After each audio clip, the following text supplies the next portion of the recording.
Welcome to Garden Club. I'm Miss Callan with Ship, and I'm so excited to be doing these garden projects with you guys, and especially to see the pictures that you post on Padlet about how yours came out.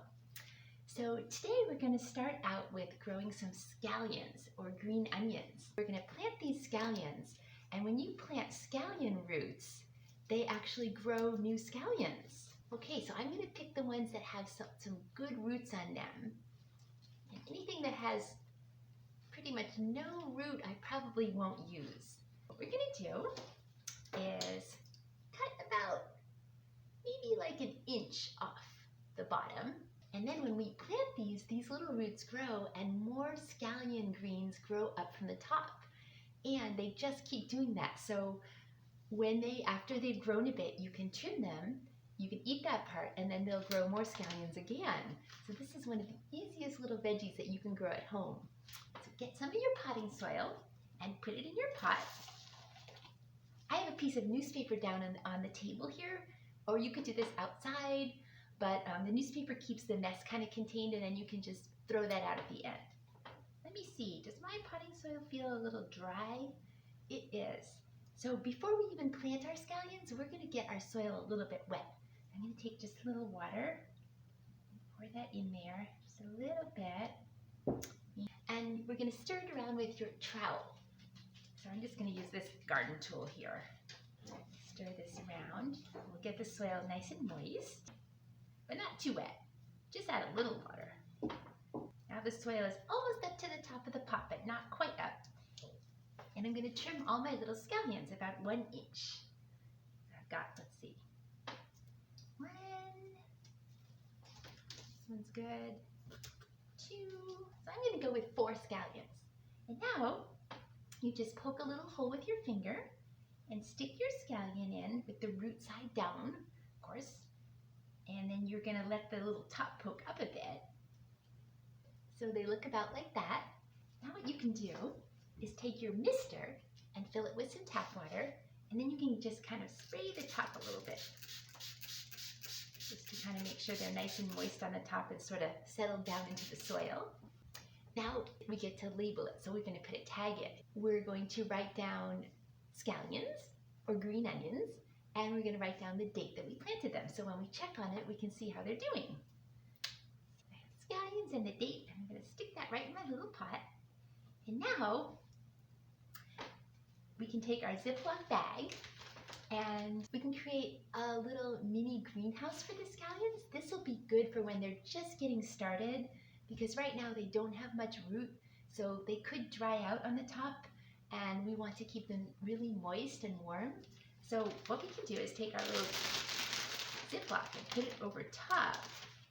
We're not going to zip it shut, we're going to leave it loose, but when we put this in the window, it will keep it a little bit moist and a little bit warm, but at the same time let some air in. And so we can keep this gallon bag on for, 4 or 5 days or maybe a week, and once the scallions get really established and start to grow, we can take it off. So now the only thing left to do is to set your scallions in a sunny window. They will do better if they get a little bit of sun, or at least a bright window. So you're going to set them in there just like this with their bag, and then every day just check on them and see if they're feeling a little bit dry. And if they're feeling a little bit dry, give them a spritz. If you have a really warm home or a warm window, you might find that they're very dry. In that case, give them a little bit of water. Or if you check them and you find out that they're super moist and it looks like it's kind of getting muddy in there, then don't water them at all. They won't really need water every day, but you can check on them every day and see how they're doing. There you go, so that's your scallions. So what do plants actually need to grow? I think we've seen some things right here. In fact, I think we've seen everything right here. They need soil, they need water, and they need a sunny window, right? So the soil provides all of the nutrients. Inside the soil are the nutrients or the plant food that the plant needs to grow. And the 3 main nutrients are nitrogen, phosphorus, and potassium. And then there are also a lot of little micronutrients like magnesium and calcium and iron, the same kinds of minerals that we need to grow. So then the plant needs the water, and the water is really important because the water goes in the soil, and it means that the plants can suck up those nutrients that are in the soil in the water. So the nutrients get into the water, and the plants suck up all of those nutrients like they're a straw, and they get their nutrients through the soil water. And then the water also keeps all of the plant systems working. And then they need the sun, and the sun is for photosynthesis. And that's because the plants actually create their own sugar. And they create that from the energy of the sun and the carbon dioxide in the air, and then together with the water and the nutrients that they get from the soil, they make their own sugars, and then they store those as starch. So they're creating food. So of course they're also exhaling what? Oxygen, right? So our scallions have gotten the soil with the nutrients, they've gotten the water so they can suck up the nutrients and do photosynthesis, and then we're going to put them in the sunny window so they can create their own sugars, which is the food which we can eat when we cut our scallion, right? Now the rest of these scallions we can eat in cooking. Now let's make a quick fertilizer. So we're going to make actually a compost tea, and it's going to be a banana peel compost tea. Let's start by taking off our sticker if you have one. We don't really want the plastic in the compost tea. And we're going to peel the banana, and then you can eat the banana for a snack. So we're going to be using the banana peel. So the banana peel is something that we could put in a compost pile, and in the compost pile it will decompose and turn into soil and nutrients that we can feed our plants with. But we can also make a compost tea inside, and this is really fun to do with the banana peel. So you can take your scissors and take your jar, fill your jar about 3/4 of the way or so with some water, and then just cut some big chunks of banana peel, put them right in your water. And now bananas, you already know, are full of potassium, which is a really important mineral for us. Potassium is one of the 3 main minerals for plants. It's a plant nutrient. And also the banana has it has a complete set of nutrients for plants. It has some nitrogen, some phosphorus, and lots of little micronutrients like iron and copper and sulfur, calcium, magnesium. All of that is in the banana. So we're going to let this banana peel soak in the water for about 3 or 4 days-ish, and those nutrients are going to seep into the water, and then we can use the water to water our scallion or other plants. So to make this happen, we're going to put the lid on, but just loosely.